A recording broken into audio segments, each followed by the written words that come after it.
Straight ahead on OC News, the 49th Super Bowl was quite the spectacular, from a giant that left everyone on the edge of their seats. An epic halftime show that went out with a bang and controversial commercials in between. We've got the very latest. Taylor? A new semester can mean a lot of things for students on the campus of Cal State Fullerton. New classes, fighting parking issues, and empty wallets. Hear firsthand opinions from students on their thoughts on soaring textbook prices. And Cal State Fullerton police are still searching for a man who inappropriately touched several women. On OC News starts right now.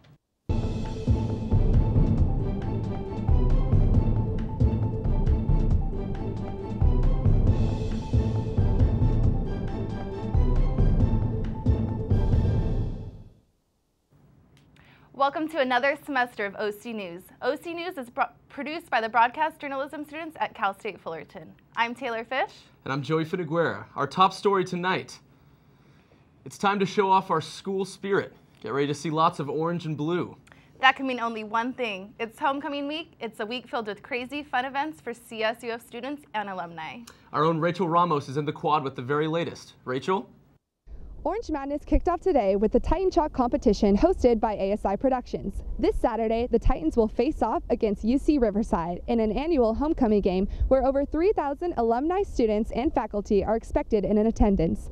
In an attempt to spark awareness and excitement for the game, Titan Task Force have planned a week full of fun-filled events, including Taco Tuesday and a Titan Pride scavenger hunt. I'm excited to see Ty Dollar Sign. And I'm excited to go to the basketball game because I know there's going to be a lot of people. It's going to be pumped up. This Friday, Ty Dollar Sign will be performing live and students will face off in an epic Battle of the DJs competition here at Titan Gym. Saturday, students and guests can enjoy a pregame tailgate with food from Pink's Hot Dogs, games, prizes, and a beer garden for those 21 and over. The game tips off at 7 p.m. against UC Riverside. Another big celebration going on today in Massachusetts. Unless you're hiding under a rock, you already know that the New England Patriots won the Super Bowl. Our sports anchor, Kyle Miller, is here with an update. The big celebration for the New England Patriots will have to wait. Snow is dumping on the East Coast, and that has pushed the parade back until Wednesday at 11 a.m. Eastern Time. Boston is expecting about a foot of snow, but by tomorrow the skies should clear and the roads will be plowed in time for the parade. Let's take you to the Super Bowl highlights. Slot. And Brady's going to throw deep down the right side for Gronkowski and a touchdown. Got to get rid of it in a hurry. And he does, and it's caught. Touchdown. Chris Matthews. Second and goal. Play fake. The lob wide open. Touchdown. Doug Baldwin. Goal line. Launches back in. The fake to him. Brady dances, throws, and it will be caught. Amendola for the touchdown. Brady caught. Touchdown. Julian Edelman. Play clock at 5. Pass is intercepted at the goal line by Malcolm Butler. Unreal.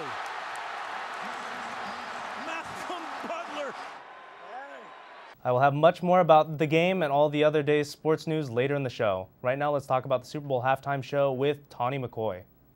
Anyone can give a concert, but it takes a creative artist to give a show of a lifetime. Katy Perry amazes her fans at the 2015 Super Bowl halftime show. Tiger roaring, entering the stage, riding a mechanical tiger, her quick outfit changes, and dancing sharks made a great twist for the Super Bowl. Some would say they felt they were on an acid trip, but the creativity added more variety than just singing and dancing on stage. Perry's surprise guest, 43-year-old rap icon Missy Elliott, made her comeback on the Super Bowl halftime show. Having not released an album since 2005, she rocked out center stage performing Lose Control. As Katy Perry did an outfit change, Miss Elliott was on stage. The closing left people breathless as Katy Perry floated in air like a firework. Like any performer, Katy Perry wanted to impress her fans and give a memorable Super Bowl halftime show. In the end, there will always be positive and negative feedback, but overall, her people enjoyed her larger-than-life performance. Today we are going to take a look at the top 5 commercials that aired during yesterday's big game. We'll start it off with number 5, where Ecuador made history being the first foreign country to have an ad aired during the Super Bowl. During the last half of the commercial, a hashtag, "All You Need Is Ecuador," is displayed. Ecuador focuses its ad towards travelers by showing all the different scenic views and adventures one may want to take part in when exploring the country. And Bud Light, at number 4, we have a fantasy become a reality where a man finds himself playing the game of life-size Pac-Man and wins the prize of a nice cold Bud Light. And Carl's Jr. could not be out of the loop, stirring some buzz with actor/model Charlotte McKinney promoting their latest all-natural burger. And the Fiat makes its debut on the countdown at number 2, introducing its new, bigger, bolder 500X crossover that is turning heads, well, most of them. Now that we have seen the last 4 on our top 5 commercial countdown, we are going to take you back into time to the first draft ever, where the avocado makes its way to number 1 on our list. There you have it. That is our top 5 commercials that aired during yesterday's Super Bowl 49. Cal State Fullerton police are still searching for a suspect accused of grabbing 2 female students near Commonwealth and San Carlos Avenue last Monday. The incident occurred between 7:15 and 7:25 p.m. while the students were walking home. The man was described as having a thin to medium build and wearing a dark jacket. The women were reportedly approached from behind, and the suspect grabbed their buttocks and ran in the opposite direction. University police recommend that students walk in groups whenever possible and remain aware of their surroundings to avoid similar situations. With the start of the spring 2015 semester, textbooks are the last thing students want to spend big bucks on. Let's see what Cal State Fullerton students have to say about the price of textbooks. I think that textbooks are unfairly priced. They're very expensive. I don't understand why they need to be sold at such high cost. I usually buy my textbooks online because I have found that bookstores are usually a little bit too expensive. Like I can kind of see why they would be expensive, but I don't think they would be expensive to the degree where we're paying $200 for a textbook. You know, they charge a little bit too much for, you know, something that they want you to learn, and I don't think that's cool at all. Like, honestly, the bookstore is the last place I would ever try to get a book from. I always try to check Amazon first or somewhere else because it's just a little too much, and, you know, as college students, we're all broke, so. Yeah, it's a little ridiculous, and hopefully that changes soon. I would actually recommend students to just pirate books. Just get them for free online. So it's a waste of money. You can find it online torrent. Pirate Bay, they shut down. Yes. Coming up next on OC News, did the groundhog see a shadow, or will there be 6 more weeks of winter? The measles scare continues as California has more cases than any other state since the outbreak at Disneyland back in mid-December of last year.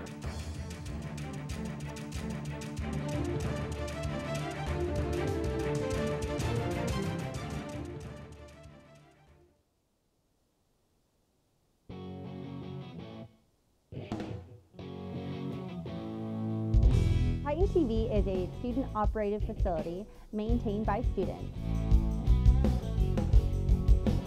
It's on the Cal State Fullerton campus, and it's a great opportunity for Cal State Fullerton students to get hands-on experience directly in a studio environment. Working with Titan TV puts me in this professional environment. Everyone here is really fun to work with, and everyone just gets along so well. I'm having a great time.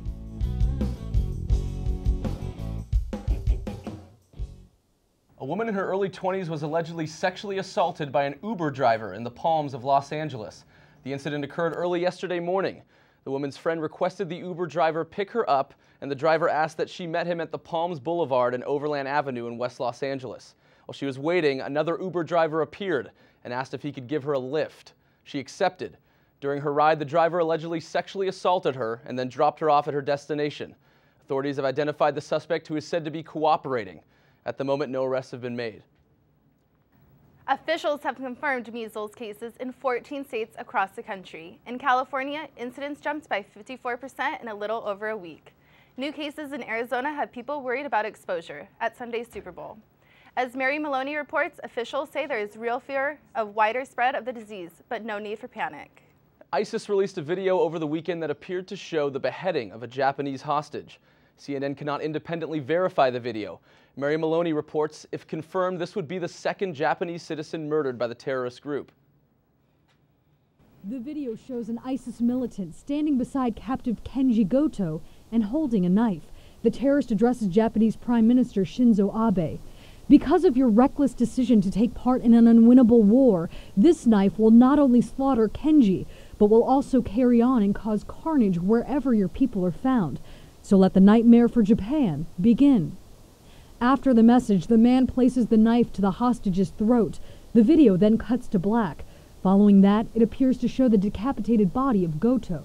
Last week, ISIS demanded the release of a convicted female terrorist in Jordan in exchange for Goto.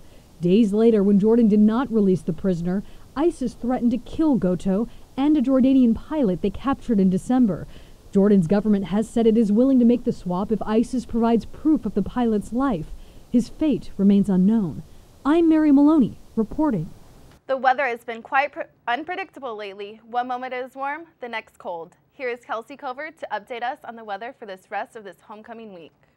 Thanks, Taylor, and happy Monday, everyone. Even though it's still winter season, it's starting to feel a lot like spring. Let's take a look at current temperatures. At Cal State Fullerton, we are looking at a current temperature of 76 degrees with a low of 53. There's a light, cool breeze traveling at 3 miles per hour, and the humidity is 37%. The sun rose today at 6:47 a.m. and is setting right now at 5:23 p.m. And it's a beautiful sunny day, and it will continue to be warm for the rest of the week. Now, here's your 5-day local forecast. It will be sunny all week long with cloudy, as you can see. And it'll be the highs of 70s, and on Thursday, it'll even hit the range of 81. But it'll stay down to 50s for the lows, 52 to 54. And now let's take a quick look at tonight's national forecast. Our weather at night is still warmer than most of the East Coast, seeing it as it is 14 degrees out in Chicago, and it is 68 degrees here. And hopefully it cools down a little bit more because it's pretty hot for winter season tonight.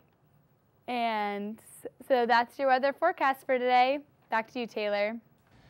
Thank you, Kelsey. Still to come on OC News, sports is coming up. Find out what our chances are of winning the big homecoming game this weekend. And a new app is sure to get your kids' creative juices flowing.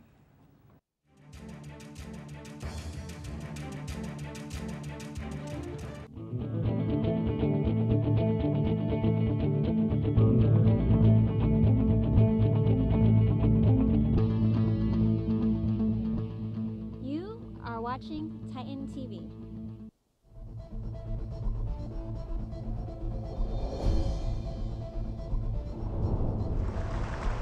The men's rugby team hopes to make a statement. This study abroad program includes a 4-day trip to Rome. Welcome to Cal State Fullerton Report. Time now to turn to sports. Kyle Miller is back to give us a look at our Titan sports teams and much more. Kyle? Thanks, guys. Well, the Seahawks aren't the only team mourning a loss this big weekend. The Anaheim Ducks lost to the Chicago Blackhawks 4-1 on Friday night. And let's take a look at the highlights, guys. Here we see the puck coming up the ice, and we're going to look at this right over here. We got Patrick Kane dropping it off to Jonathan Toews, who will beat Frederik Andersen short side, put the Blackhawks up 1-0 early in this game. Into the second period, Duncan T going to walk the line right here, blasts a shot past Frederik Andersen and beats him for a goal.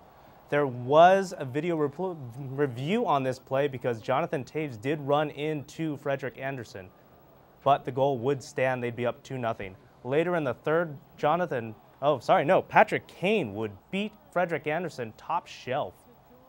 And the Blackhawks would be up 3-0. The Ducks would later get a goal from Rickard Rakell, but it would not be enough. The Blackhawks take 2 of 3 in Anaheim, and they finished season series 2-1 against the Ducks this year. And in other Titan news, the Cal State Fullerton men's basketball team lost in a thriller to Long Beach State in overtime.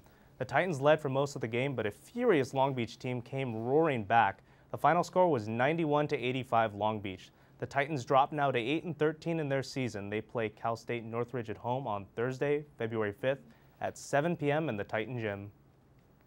Back to you guys. Social media is getting a little bit more friendly. Vine is launching a new app just for kids. Vine Kids lets users swipe for videos that have been filtered for appropriate content. The 6-second sharing app works much like the regular version. The service features cartoon characters, animals, and sound effects, all designed for children. The app is currently available for Apple devices. Vine recently announced it has more than 40 million users. That's all we have for you today here at OC News. I'm Taylor Fish. And I'm Joey Finiguera. Join us again on Wednesday for the latest in news, weather, and sports. Have a great night.